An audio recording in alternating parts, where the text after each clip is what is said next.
है तो माता लक्ष्मी, लेकिन नामकरण जब होता है नारद भी आते हैं। 5 साल की बच्ची हो जाती हैं तो नारद जी आते हैं, कहते हैं मुनिवर कैसे आपका आगमन हुआ बताइए। कहते भीष्मक जी हम आपके घर में देवी आई हुई हैं, मैं उन्हीं का दर्शन करने आया हूँ। तो कहते हैं हमारे 5 पुत्र हैं, एक हमारी पुत्री है, उसका आप दर्शन के लिए आए हो, जरा चलो हमारे बच्चों को आशीर्वाद दे दीजिए।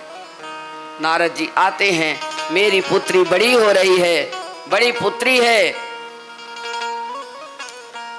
उसको जरा आशीर्वाद दो, और अब हो रही है तो उसके जो लायक वर हो, सुभग वर हमें बताइए। हमारी पुत्री पहले छोटे छोटे में ब्याह हो जाता था, 5 साल 7 साल में ब्याह हो जाए, 7 साल 11 साल में गौना जाता था।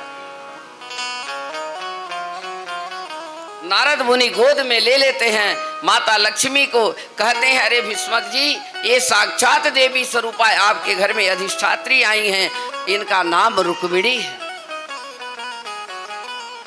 रुक्मिणी नाम रख दिया गया। नारद मुनि रुक्मिणी नाम रखते हैं, और इनके सुयोग वर में बताता हूं तो किसकी, भगवान कन्हैया की भागवत की कथा सुना रहे हैं। 5 पुत्रों को बैठा दिए, अपनी बहू को लेकर के, अपनी पत्नी को लेकर के भीष्मक राजा जी कथा सुन रहे हैं। भीष्मक राजा जी कहने लगे आपने अति उत्तम कार्य किया है, मेरी पुत्री के सिवा सुयोग पर आप बताइए। तब भगवान श्री नारायण हरि की सारी बात नारद जी बताते हैं। उन्होंने बालकपन में ऐसे किया, इनका वध किया, इनका वध किया, ऐसे हुआ, ऐसे तरन तार हुआ, कंस का वध हुआ, सारी बातें करते करते फिर कहते हैं देखो भीष्मक राजा, तुम्हारी पुत्री के साथ में सिर्फ कन्हैया कृष्ण चल सकते हैं, बाकी कोई नहीं, भगवान श्री नारायण हरि चल सकते हैं। और रुक्मैया कहने लगा अपने बराबर का रिश्ता करना चाहिए, कभी भी करो तो रिश्ता बराबर का होना चाहिए। ये क्या है, छाछ का पियोया ग्वाला है, गैया चरैया है, वो मेरा बहनोई बनेगा, मैं उसको कभी नहीं बहनोई बना सकता। इतनी बात को सुन करके भगवान की सारी लीला हो रही है, सब कुछ बता रहे हैं नारद जी। सभी के मन में बात आ गई कि बात तो सत्य कह रहे हैं, हमारी पुत्री के बराबर का भगवान कृष्ण ही हो सकते हैं, और वो भी नंद का लाला।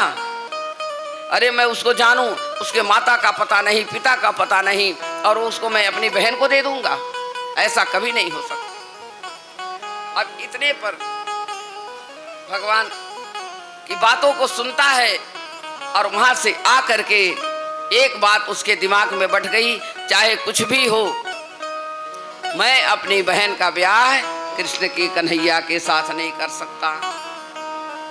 इतनी बातों को लेकर के भगवान की सारी बातें हो गई। धीरे धीरे धीरे धीरे बात नगर में पहुंच गई, और नारद में जो चलने लगे तो रुक्मिणी माता के कान में मंत्र दे दिए, ओम नमो भगवती वासुदेवाय, ओम नमो भगवती वासुदेवाय। आप गोद में लेते हैं, चरण छू लेते हैं, और माता रुक्मिणी को कहते हैं आप इसी नाम का स्मरण करिए, श्री नारायण हरि ही आपके पति बनेंगे।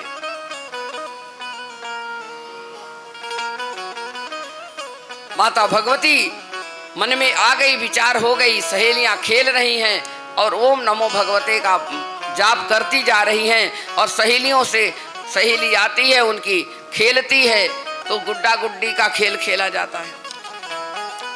तो कहती है एक दूल्हा है, एक दुल्हन है। अब माता भगवती के मन में तो नारद जी ने डाल दिया, बोली अच्छा ऐसा है कि ये दूल्हा कौन है, दुल्हन कौन है। अब अपने माता जी से कहती हैं आकर के, माँ मेरी बताओ मेरा दूल्हा कहाँ है। कहती है बताओ तू अभी इतनी बड़ी, तुझे दूल्हा की क्या जरूरत पड़ गई, नहीं बताओ ना सही मैया मेरा दूल्हा कौन है, मेरी सहेली खेलती है।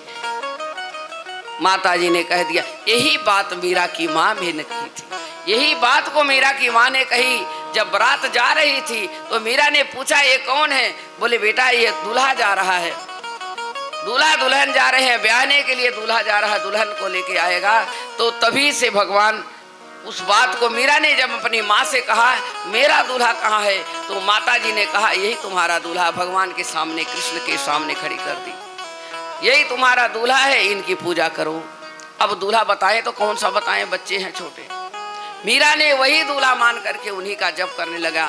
संसार में किसी का मतलब नहीं था। अब मीरा जब आई वृंदावन में तो कहने लगी मुझे मंदिर में जाना है दर्शन करने के लिए। तो मंदिर के पुजारी पट बंद कर दिए। इतनी धृष्टा करके आई है, पति को छोड़ करके आई है और आकर के तुम मंदिर में कैसे चली जाएगी। पट बंद कर देते हैं पुजारी, भगा देते हैं हाथ पकड़ करके। मीरा कहते हैं यहाँ पुरुष है, पुरुष के बीच में नारी नहीं जा सकती। मीरा ने एक ही बात बोली, अरे पुजारी संसार में पुरुष कौन है, संसार में पुरुष एक है, वही मेरा गिरधर गोपाल है, बाकी दूसरा कोई नहीं है। मेरे तो गिरधर गोपाल दूसरों न कोई। संतन गृह बैठ बैठ प्रेम बोल बेई, अब तो बेल फूल गयो जाने सब कोई। अब मेरे तो गिरधर गोपाल दूसरों न कोई। मेरे कन्हैया के सिवाय मुझे दुनिया में कोई पुरुष दिखाई नहीं। आज यही बात भीष्म की पत्नी अपनी पुत्री से रुक्मिणी से कहती है। भगवान सब कुछ है और वही करते हैं। नारद जी जो कह के गए हैं वही बात सत्य होगी, तुम चिंता मत करो, तुम्हारी शादी होगी कन्हैया के साथ।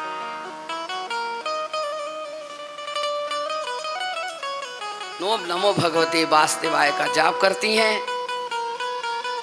अब माता कहती हैं तुम बड़ी हो गई हो, अब गौरी पूजन को जाओ।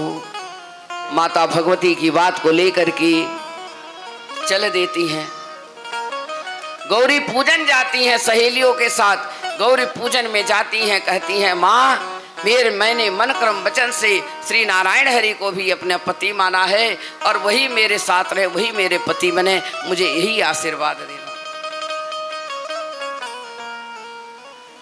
भगवान वो मांगती हैं, गौरी माता कहती हैं तुम्हारे मन में जो इच्छा है वही पूरी करूंगी। अब इधर तैयारी हो गई भगवान की शादी की तैयारी कर रहे हैं।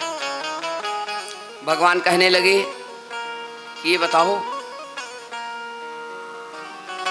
माता कहने लगी पुत्री से अब कैसे क्या किया जाए। अपने महल में बुलाती हैं भीष्मक राजा को और कहती हैं कि अब पुत्री सियानी हो गई, इसके सुयोग पर ढूंढो आप, इसके कोई राजा से बात करें, क्योंकि पुत्री बड़ी हो जाती है तो माँ को बहुत ज़्यादा इसकी होती है ना कि माँ के अंदर कि मेरे बच्चे बालक बड़े हो गए, ब्याह शादी नहीं हो रहा है, तो आप कुछ करिए, आप किसी से कहिए जो अच्छी वर मिले, अच्छी बहू मिले हमको। भीष्मक राजा कहते हैं कोई बात नहीं, मैंने कहा न नारद मुनि कह के गए थे, तो वहीं पर नारद मुनि की बात याद आ जाती है। उनकी पत्नी कहती हाँ बात तो सही है, उनके जैसा तो कोई इसका पति है नहीं, संसार के मालूम पालनहार हैं, लेकिन जब हमारा पुत्र माने तब नहीं। रुक्मैया नहीं माना, रुक्मैया माना नहीं और भीष्मक जी परेशान। रुक्मैया ने कहा कि देखो पिताजी बेकार की बातें मत करिए, हमारी बहन जो है एक छाछ का पिवैया, ग्वाला चरैया, गैया चरैया, सबका जूठन खाता है, इसके माता का पता नहीं, पिता के पता नहीं। अब इसके साथ मैं अपने बहन का ब्याह नहीं करूंगा, चाहे आप लाख कोशिश कर लीजिए, मैं ये कार्य नहीं कर सकता।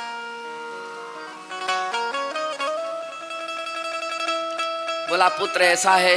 नारद जी कह कल नारद की बात की क्या है, नारद क्या मेरा हितैषी है, नारद क्या मेरा रिश्तेदार लगता है, वो जो कहेगा वही मैं करूंगा। वो तो जाकर के घर घर में झगड़ा लगाता है, उल्टी सीधी बातें करता है, उसकी बातों को कौन सुनता है। हमारा घर है, हमारा अपना परिवार है, हमारी जो इच्छा होगी हम वो करेंगे कि नारद के कहने से रिश्तेदारी करेंगे। हम अपनी नाक नहीं कटवानी हमें। भगवान के पास अभी कोई बात नहीं, खबर नहीं। अब रुकमैया ने ठान लिया कि नहीं जी, शादी तो हम वही करेंगे, शिषपाल के साथ ही ब्याह करेंगे, अपनी बहन का ब्याह हम शिषपाल के साथ करेंगे, वहां हरगिज नहीं शादी करेंगे। पापा पिताजी आप चाहे कुछ भी कर लीजिए।